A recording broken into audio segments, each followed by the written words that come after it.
এখানে আমি বিউলির ডাল 7-8 ঘন্টা ধরে ভিজিয়ে রেখেছিলাম। কেমন সুন্দর ভিজে গেছে দেখুন, আর সব ফেটে ফেটে গেছে। এতে করে পেস্টটা খুব সুন্দরভাবে হবে। এখন মিক্সার জারের মধ্যে দিয়ে এটা পেস্ট বানিয়ে নেব। ডালটা পেস্ট বানিয়ে একদিন রেখে দেবো, পরের দিন ধোসা বানাবো। অন্যদিকে 1 কাপ সেদ্ধ চাল, 1 কাপ আতপ চাল নিয়ে 7-8 ঘন্টা ভিজিয়ে রেখেছিলাম, পেস্ট বানিয়ে নিলাম। আর ডালটা পেস্ট বানিয়ে একদিন রেখে দিয়েছিলাম, তাতে ফাঁপা ফাঁপা হয়ে গেছে। এতে খুব ভালো ধোসা হবে। চাল ডাল নুন মিশিয়ে ফেটিয়ে রেখে দিলাম।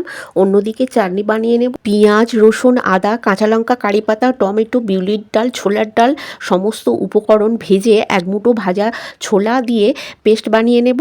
কড়াইতে তেল দিয়ে সর্ষে কারি পাতা শুকনো লঙ্কা ছোলার ডাল বিউলির ডাল দিয়ে ভাজা ভাজা হলে নুন চিনি কাশ্মীরি লঙ্কা দিয়ে মিশ্রণের মধ্যে দিয়ে মিশিয়ে নেব, তাতে চাটনি তৈরি হয়ে যাবে। অন্যদিকে তাওয়ায় জল ছিটিয়ে মুছে নিয়ে 1 হাতা করে মিশ্রণ দিয়ে ঝটপট করে এক একটা করে সহজভাবে ধোসা বানিয়ে নেব। চাটনি দিয়ে তো দারুণ লাগে, আপনারা এভাবে একবার বানিয়ে দেখতে পারেন।